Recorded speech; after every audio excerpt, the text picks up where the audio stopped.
Hey, this is Amy with Creative Catapult Coaching, And Megan with Focus Like a Mother. and this is the Ctrl Alt Think podcast.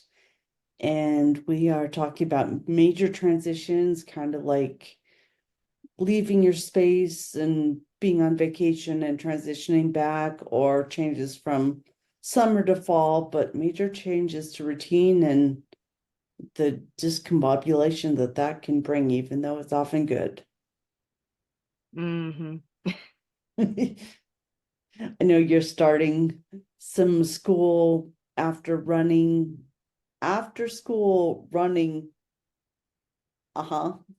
Yeah, yeah. The Birds. after school activities that I volunteer with are starting back now for fall semester. So now I've got a change in our afternoon routines a couple days a week. Plus, um, one of my kids started um, an education program, a school program this fall. So it's like our routines are different. Um, but for me, even just like personal daily routine changes, like you're used to. It's funny because the routine, the go to work, do the work day in, day out. There's the break for weekends that, I think a lot of people struggle with the Sunday scaries, like Uh-huh. transitioning into Monday. Um, But it's still but a semi-known, that's a semi-regular pretty occurrence. regular But yeah. transition. But then the big ones of like going on vacation and then having to dive back in or going to a conference and then kind of have to shift back or just any kind of like the holidays are a really wonky one. Um, but for me, it's the getting like the transition of getting your brain spun back up to like motivation to work.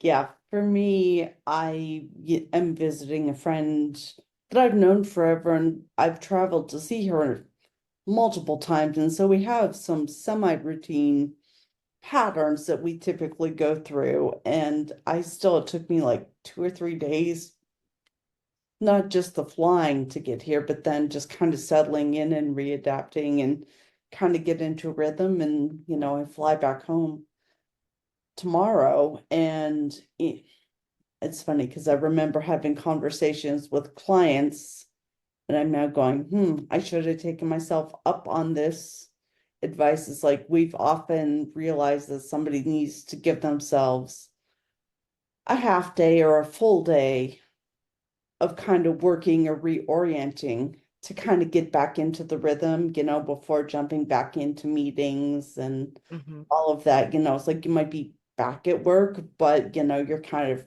still having your calendar blocked off for that first few hours to a half day, 3/4 of a day, maybe even depending on the length of time you've been out. And this thought did not even cross my mind. I was like, I can fly in Tuesday night and I can start work Wednesday morning. It's not a real full schedule, but it's full enough. And I really haven't given myself much transition time. Hmm. And it'll be fine. But I'm in retrospect going, yeah, it would have been okay to maybe come home a few hours earlier on Tuesday. But oh Hmm. well, the transition, because I don't have food. I've been out of my normal rhythm for a week. And then because plane fares were cheap, of course, I flew Tuesday to Tuesday. So it really messes up several weeks as far as Hmm. routine.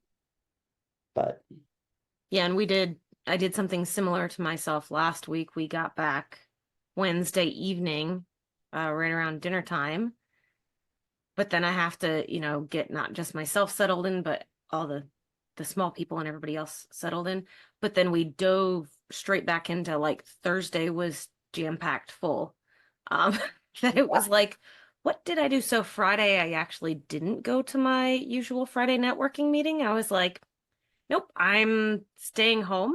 And I still had one appointment I needed to go to on Friday, but it was like I sort of caught myself and in hindsight was like Thursday evening.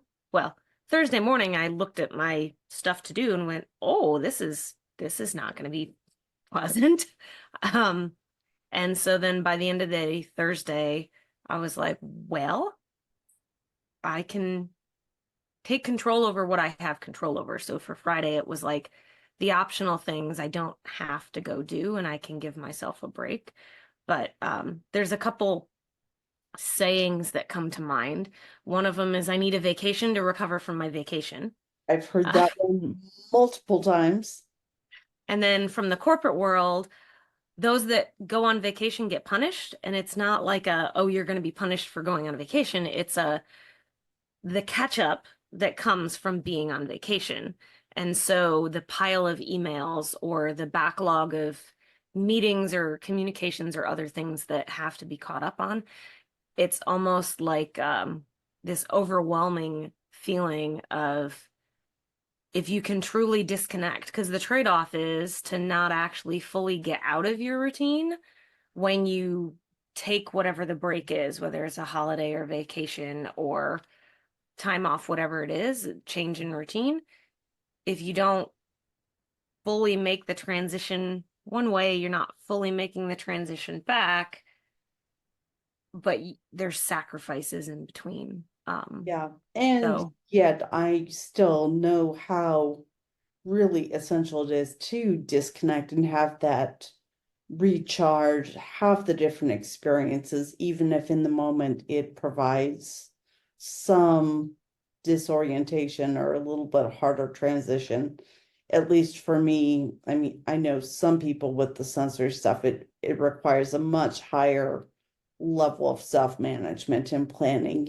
I can sort of slide in and out with some level of my brain feeling fuzzy or disconnected, but I've known others that is a much harder place to be. But in retrospect, I'm thinking I probably need to do a debrief and actually make a list for myself of, oh, when I go to a conference in November, what do I want to do to transition both in and out more cohesively? Because this is one place where sometimes I make plans around some of this stuff and other times I don't.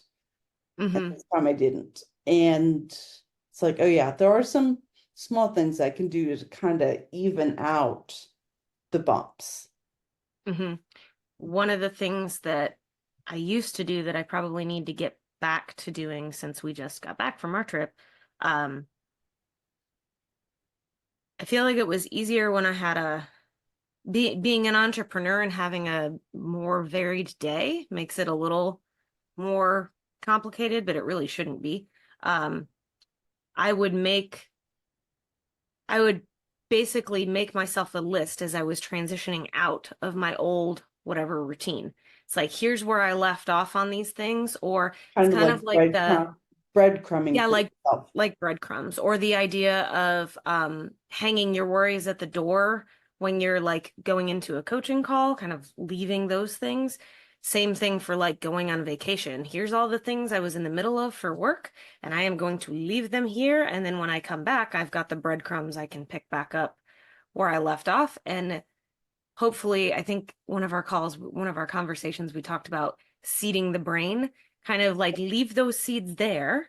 And then when I get back, it can help me pick back up and maybe get the momentum going again. But for me, it's really a break in momentum, and it takes a while to kind of get everything back going again. Line up all the It's like, pieces and spin up the flywheel into yeah, it's like my brain takes when it takes a break, like everything I was working on is just, it's gone. And so if I don't leave myself those breadcrumbs, it takes a really long time to like go, okay, where? Oh yeah, I had this and that and this and that. So I have to keep it. It's like mental organization, but making some physical reminders.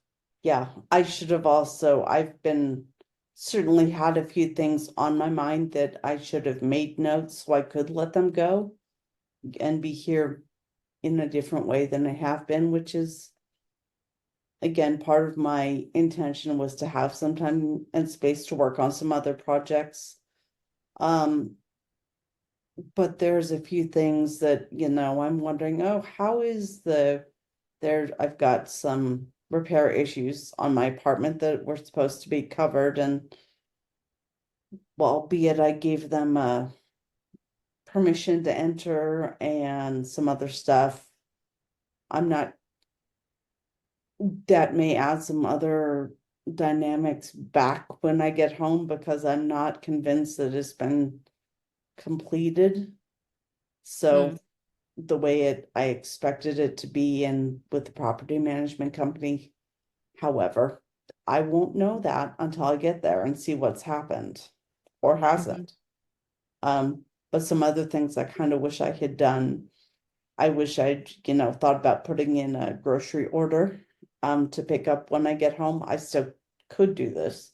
Maybe I will, hmm but it's that for once I did get most of the food out of the fridge, but knowing that, there's nothing to eat when I get home, that it all was going to go bad. So I either threw it or, See, and a lot of these things are executive function things. So, like as you were talking about, throughout the food that was going to go bad, my brain immediately thought of, oh yeah, it's nice to come home to a clean house. So I always, when I used to be able to have enough executive function or be able to kind of get going enough ahead of time, was like, oh, I want to make sure I do this and make the bed and like make sure so that like, oh, I'm just going to give everything a wipe down before I go or whatever. right. Usually that is not ever going to have time to have any of that happen. Um, but it's like the concept of being able to not have to worry about not just having food, but that there's not like chores that didn't get done that are now sort of uh wishing that they had gotten done. Um when you go home, it's like that playing catch up on daily life tasks, but the amount of executive function that it takes to be not just maintaining, but for that you have to be ahead of the game. Like you have to be ahead of yourself in order Right. to reap that reward when you come back. And And that's I think that just feels that's like a a lot. lot of it is, the executive function and the transition. I actually did a pretty good job getting out. I mean, all the trash is out, the kitchen sink is clean, I'm not worried about coming home and going, oh God, I left the pan on the counter and that is horribly awful Mhm. now. And Yeah, ahead of that time, I that the got most forgotten of the stuff laundry, the unplugged. So getting out, I did well, but coming back in, I am now going, I should have had a buffer. And hmm that's, again, this conversation today is like, okay, I still have more than 24 hours before I get on a plane. There aren't a lot of demands, and I've got some downtime today. Maybe it's worth spending a few minutes when I don't, before I get home, tired and a little bit overwhelmed just from travel hmm and having some ideas of, okay, what do I need or want to do instead of walking in and going, oh, now what? mm So I can sit and then move into it when I'm ready instead of having to figure it out and then move into it. hmm But so much of it though will depend on the state of the hole in my ceiling. But how are we doing on time? Is my sense of time is really out of normal bounds today. We're almost at 15 minutes, so I suppose we can start to Yeah, wrap just up do a our, short one and yeah. we'll call it vacation shortness on my end or something. Well, last week was vacation shortness on my end, so um It's all good. And I think I'm that's I'm part of finally the, catching up to, my own normal life routine now that I've been back for a few days now. it's amazing how long, that adjustment and transition can take. You've got a family on top of, your own brain to manage. I just have my own, which theoretically makes it a bit easier, but I have another adult who I think has better executive function skills than I do, so yeah. so there's a teamwork makes the dream work sometimes, but Yeah. So if in closing, what would be your top three transition helpers for yourself? Major transition helpers. I think for me, I have to plan ahead. Like I have to kind of think through things. And that's just the way my brain works for anything. Hmm. So planning ahead enough in terms of um not just packing, but the coming back and all of that. Um, the one that I've not been the greatest at is leaving myself breadcrumbs and kind of like almost like pausing the movie and then leaving the pause point on a piece of paper somewhere so that I can come back to it. Um, and then I think the third one is reminding myself that it's okay to go slow or to not take a vacation to recover from the vacation, but to take a transition a planned transition to recover from the vacation or the shift. Yeah. I think my top three would be something in the give myself a buffer before I actually transition back in, which, is a different variation on ramping up slowly. Um, I used to have conversations, like I said, and have people block out a couple hours on their calendar, return to work. They were back in the office, but they were not available for meetings or to talk to the boss, or it was just figure out where you are. Mm-hmm. Second would be yeah, just know that my energy is often a little odd coming back. And third, probably, yeah, make sure that I've done some planning coming for what I need when I come back, not just doing a amazing job of getting out the door, which is sets me up to be successful in a different way coming home. But yeah, having an idea of kind of where I need to pick up would be useful. Mm, great. Is there anything else that we should cover on this topic for today? I don't think at the moment, but I think you're, really on to the core of it is, giving yourself time and grace to transition in and out of big things and just overall for us, the energy not being the same and giving time and space for bodies, brains, and nervous systems to catch up. Mm. All right. Well, I suppose that's a good wrap up point. All right. So this is Megan with Focus Like a Mother. And Amy with Creative Catapult Coaching, and we will see you next time. Bye.